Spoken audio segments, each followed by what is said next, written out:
Assalamualaikum Pak. Wah, ini ada Pak Haris, Pak Pur dari Bandung, Pak Haris dari Jogja.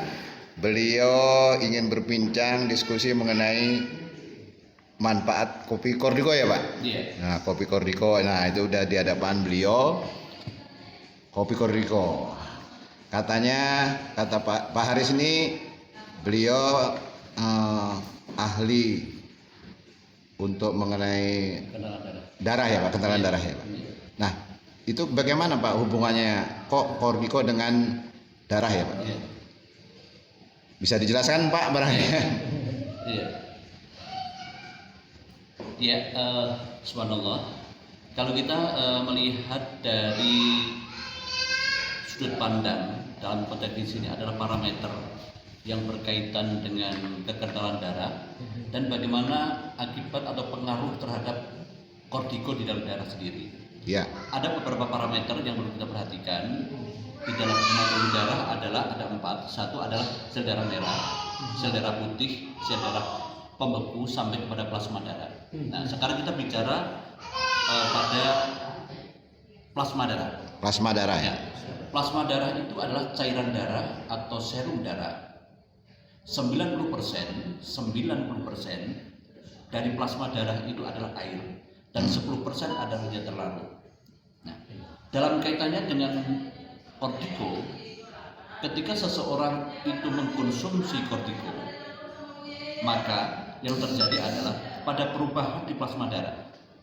Nah, di dalam plasma darah itu sendiri, orang yang sehat di dalam hematologi darah itu sendiri, maka spektrum darah tidak membentuk faktor kekentalan. Tidak membentuk faktor orang sehat ya. Tapi cenderung sel darah merah itu adalah bulat, kemudian bergerak, kemudian berjalan sendiri-sendiri. Itu kalau kita melihat pada pemeriksaan live blood analysis. Nah, darah yang sehat ketika pompa jantung memompa, maka sel darah merah itu dengan membawa hemoglobin akan bergerak sangat luar biasa. Yang jadi pertanyaan adalah, apabila kita mendapatkan orang-orang yang mempunyai tingkat kekentalan darah yang sangat tinggi, maka yang terjadi adalah seseorang itu jelas pasti kondisinya dalam keadaan kondisi sangat lemah. Oh, sangat lemah itu Pak. Lelah. Nah, makanya dengan suplai Kordiko ini akan mempengaruhi sistem sirkulasi darah, tidak hanya memperbaiki pada regenerasi sel darah merahnya atau eritrositnya, tetapi dia akan mampu sebagai vasodilatator, mampu membuka sistem daripada pembuluh darah. Nah, ini yang sangat luar biasa sekali. Ini sudah kita buktikan untuk beberapa pasien dan saya sendiri ketika kondisi saya dalam keadaan lelah, maka yang terjadi adalah spektrum darah cenderung sangat kental.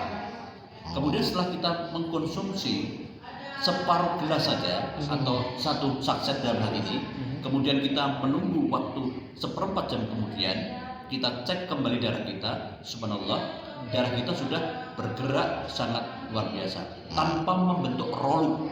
Rolut itu adalah gumpalan darah yang bisa mengakibatkan ketidakseimbangan dari protein, lemak, dan toksin itu sendiri. Jadi kalau kita melihat faktor kekentalan darah ini, banyak sekali yang hari ini kita dapatkan. Kekentalan darah itu kita bisa lihat dari ketika kita tidur, cenderung tidak nyenyak, lebih cenderung pada tingkat kegelisahan, itu sudah mengalami darah kental. Darah kental itu pasti ya. Kemudian mulai dari tangan, kaki, kram, itu sudah merupakan darah kental. Kemudian kita berjalan sebentar saja sudah terengah-engah, ini namanya hipoksia, kekurangan oksigen, ini sudah darah kental.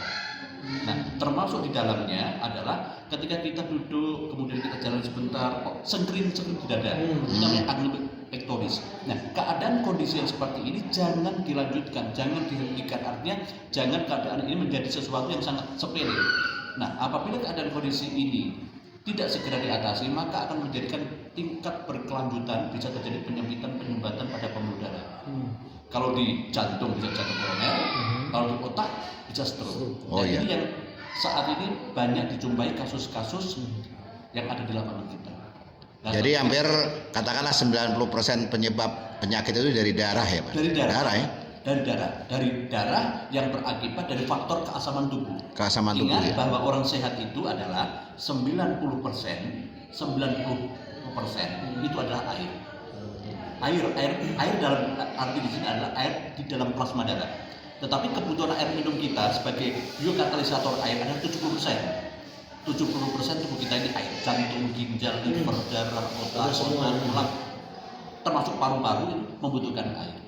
Dan sekali lagi, air ini sebagai biokatalisator. Nah, ketika kondisi air itu sudah bagus, kemudian kita mengambil bahan baku air yang bagus, kemudian pakai kortiko, maka tingkat faktor penyerapan atau oksigen dalam tubuh akan bekerja secara optimal.